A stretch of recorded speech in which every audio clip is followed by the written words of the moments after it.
İclasın əvvəlində təqsirləndirilən Ruben Vardanyan məhkəməyə müraciət edərək təqsirləndirildiyi cinayət işi üzrə ittiham aktının surətinin ailəsinə təqdim olunmasını xahiş etdi. Ruben Vardanyanın vəkili Abraham Berman da onun mövqeyini müdafiə etdi. Baş prokurorun böyük köməkçisi Vüsal Əliyev vəsatətə münasibət bildirərək dedi ki, Cinayət Prosessual Məcəlləsinə əsasən cinayət təqibi zamanı ibtidai araşdırma məlumatları, o cümlədən cinayət işi materialları və ittiham aktında qeyd olunanlar istintaq sirrini təşkil etdiyindən yayılması yol verilməzdi. Həmçinin ittiham aktında cinayət prosesi iştirakçılarının şəxsi və ailə sirrini təşkil edən məlumatlar vardı ki, bu məlumatların da yayılması qanunvericiliklə yol verilməz hesab olunur. Bundan başqa, Cinayət Prosessual Məcəlləsində ittiham aktının və onun surətinin verilməsi mümkün olan şəxslərin siyahısı konkret göstərilib. Təqsirləndirilən şəxsin ailə üzvləri həmin şəxslərin siyahısına daxil deyil. Bu səbəbdən ittiham tərəfi vəsatətin təmin olunmamasını xahiş etdi. Prosesdə iştirak edən zərər çəkmiş şəxslər dövlət ittihamını müdafiə edən prokurorların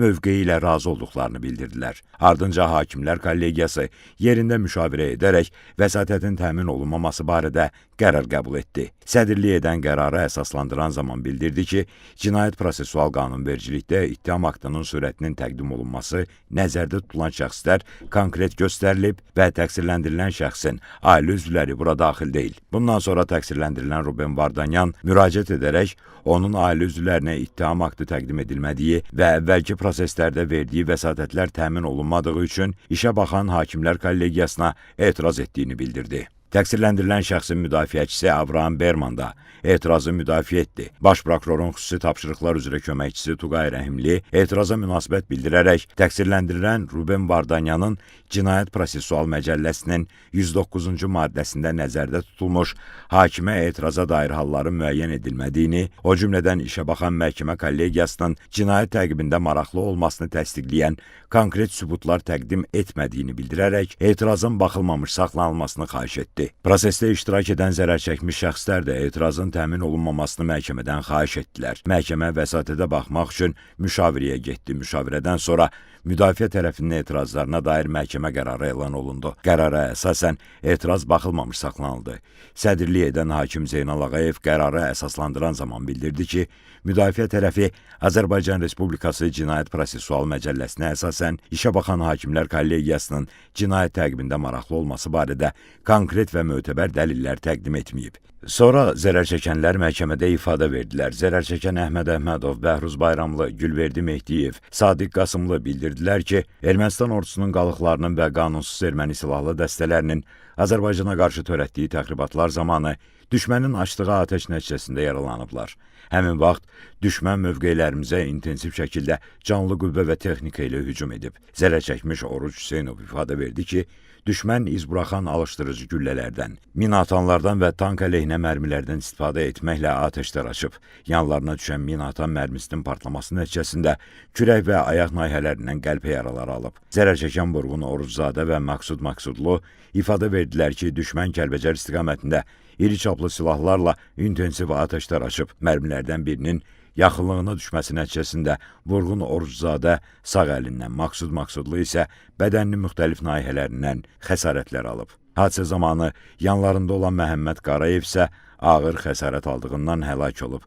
Daha bir neçə nəfər isə yaralanıb. Zərər çəkən Bayram Məmmədov isə Ermənistan ordusunun qalıqlarının və qanunsuz erməni silahlı dəstələrinin Laçın rayonu istiqamətində etdiyi hücum zamanı yaralanıb. Dedi ki, düşmən minatanlardan, artilleriyadan və digər iri çaplı silahlardan atəş açıb. Nəticədə o, müxtəlif xəsarətlər alıb. Zərər çəkmiş Fəqan İsmailov da Kəlbəcər istiqamətində düşmənin törətdiyi təxribat zamanı yaralanıb. Bildirdi ki, düşmən dayanmadan minatanlardan, artilleriyadan atəşlər açıb. Həmin vaxt minatan mərmisi onun yaxınlığına düşüb. Zərbənin dalğası onu yaxınlıqdakı qayalığa çırpıb, huşunu itirib. Dövlət ittihamçısı Vüsal Abdullayevin sualına cavabda bildirdi ki, onunla bərabər Tural İskəndərov və Sahil Musal da yaralanıb. Zərər çəkmiş Xəyal Abdullayev isə məhkəməyə bildirdi ki, Xocavənd rayonu ərazisində minatan mərmisinin yaxınlığına düşərək partlaması nəticəsində xəsarət alıb. Zərər çəkən Cəfərağa İsmailov da həmin gün Ağdərə istiqamətində yaralanıb. Düşmənin atdığı minatan mərmisi onun yaxınlığına düşərək partlayıb. Baş prokurorluğun dövlət ittihamının müdafiəsi üzrə idarəsinin şöbə rəisi Nəsir Bayramovun sualına cavabda dedi ki, həmin vaxt onun yanında olmuş David Cəlilov və Mehdi Abbasov həlak olub.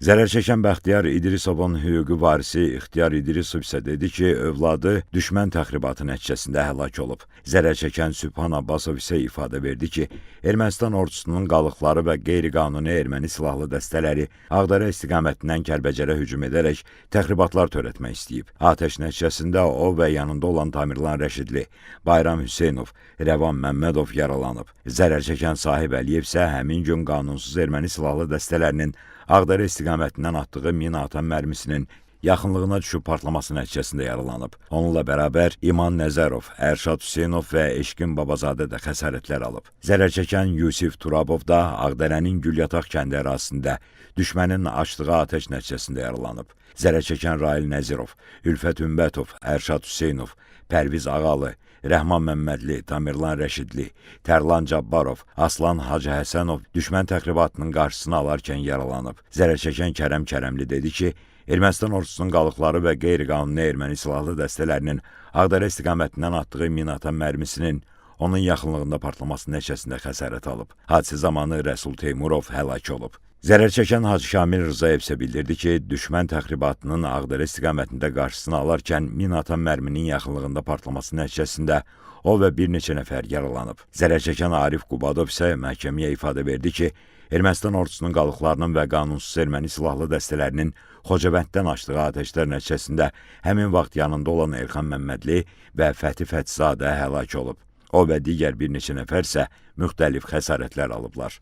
Məhkəmədə ifadə verən Fariz Fətullayev isə bildirdi ki, düşmən tərəfindən geniş miqyaslı təxribat xarakterli hərəkətlər törədilən zaman atılmış mina atan mərmisinin partlaması nəticəsində yaralanıb və bir gözündə görmə qabiliyyətini itirib. Dövlət ittihamçısı Təranə Məmmədovanın sualına cavabda dedi ki, həmin vaxt yanında olmuş Tural İsayev, Əvəzağa Abdullazadə və Nemət Əskərov da müxtəlif bədən xəsarətlər alıblar. Mehman Məmmədov isə Ermənistanın mina terroru zamanı zərər çəkib. İfadə verdi ki, Cəbrayılın Mehdili kəndinin ərazisini qanunsuz erməni silahlı dəstələrinin bastırdığı minalardan təmizləyərkən mina və döyüş sursatları partlayıb. Nəticədə Kamaz markalı avtomobil yararsız vəziyyətə düşüb. Avtomobildə olan Məhəbbət Qurbanlı, Tərlan Qurbanov və Etibar Hüseynli müxtəlif dərəcəli bədən xəsarətləri alıb. Məhkəmədə ifadə verən Ayaz Cəfərli isə dedi ki, Ağdərə rayonu ərazisində atılmış raketin yanlarında partlaması nəticəsində o və Nicat Göyüşov xəsarət alıb. Zərər çəkən Elvin Bayramov da Ağdərədə Ermənistan ordusunun qalıqları və qeyri-qanuni erməni silahlı dəstələrinin müxtəlif çaplı artilleriya silahlarından və mina atanlardan atdığı mərminin onun yaxınlığına düşərək partlaması nəticəsində sol qolundan yaralanıb. İfadə verən Elçin Nəsibov da Xocalı istiqamətində Ermənistan ordusunun qalıqlarının və qanunsuz erməni silahlı dəstələrinin atdığı mina atan mərmisinin onun yaxınlığına düşüb partlaması nəticəsində yaralanıb. Hadisə zamanı Rəşid Zeynallı və Sahil Aslanov həlak olub, Nurlan Quliyev və Vüsal Məmiyev də müxtəlif bədən xəsarətləri alıb. Zərər çəkən Lətif Hacılı ifadə verdi ki, Ağdərənin Canyataq kəndi ərazisində yerləşən postdan atılan artilleriya mərmisi onun içərisində olduğu yük maşınının üzərinə düşüb və güclü partlayış baş verib. Nəticədə qapalı kəllə beyin travması alıb. Sağ qulağının pərdəsi cırılıb. Sağ gözü görmə qabiliyyətini itirib. Sağ ayağının bud nahiyəsinin sınığı, sol bud nahiyəsinin qəlpənin təsirindən cırılması xəsarətlərini alıb. Dövlət ittihamçısı Fuad Musayevin sualına cavabda bildirdi ki, partlayış nəticəsində yanında olan Rəhman Mustafayev və Ülvi Babayev də yaralanıb. Zərər çəkən Qabil Yusifov, Murad Nağıyev, Zahid Nəcəfov, Sahil Zamanov, Rafət Qəmbərov da Ermənistan ordusunun qalıqlarının və qanunsuz erməni silahlı dəstələrinin törətdiyi təxribatlar zamanı zərər çəkiblər. Qeyd olundu ki, həmin vaxt düşmən izburaxan alışdırıcı güllələrdən, mina atanlardan və tank əleyhinə mərmilərdən istifadə etməklə atəş açıb. İclasda zərər çəkmişlərin barələrində keçirilmiş məhkəmə tibbi ekspertizasının rəyləri də elan olundu. Məhkəmə prosesində Ermənistan dövlətinin, onun dövlət qurumlarının, vəzifəli şəxslərinin, hərbi qüvvələrinin və qanunsuz silahlı dəstələrinin bilavasitə rəhbərliyi və iştirakı, şifahi yazılı qaydada verdiyi tapşırıq, göstəriş və təlimatları, maddi, texniki, şəxsi heyətlə verdiyi dəstəyi, mərkəzi qaydada idarəçiliyi əsasında, eləcə də ciddi nəzarəti altında Azərbaycan ərazisində daxili və beynəlxalq hüquq normalarına zidd şəkildə Azərbaycana hərbi təcavüz etmək məqsədi ilə yaradılmış Ermənistan dövlət tərəfindən aparılan təcavüzkar müharibənin gedişində çoxsaylı cinayət faktları törətmiş cinayətkar birliyə təqsirləndirilən Ruben Vardanyan da qoşulduqdan sonra həmin birlik tərəfindən törədilən cinayətlər nəticəsində zərər çəkmiş şəxsləri ifadə verir. Məhkəmənin növbəti iclası iyunun 10-na təyin olundu. Qeyd edək ki, Bakı Hərbi Məhkəməsinin hakimləri Zeynal Ağayevin sədrliyi, Anar Rzayev və Camal Ramazanovdan ibarət tərkibdə keçirilən məhkəmə prosesində Ermənistan vətəndaşı Ruben Vardanyan Azərbaycan Respublikası Cinayət Məcəlləsinin bir çox maddələri, o cümlədən təcavüzkar müharibəni planlaşdırma, hazırlama, başlama və aparma, əhalini deportasiya etmə və məcburi köçürmə, işgəncə, muzduluq, terrorçuluğu maliyyələşdirmə maddələri ilə ittiham olunur. Təqsirləndirilən şəxs bildiyi dildə, yəni rus dilində tərcüməçi, habelə müdafiəsi üçün özünün seçdiyi vəkillə təmin olunub.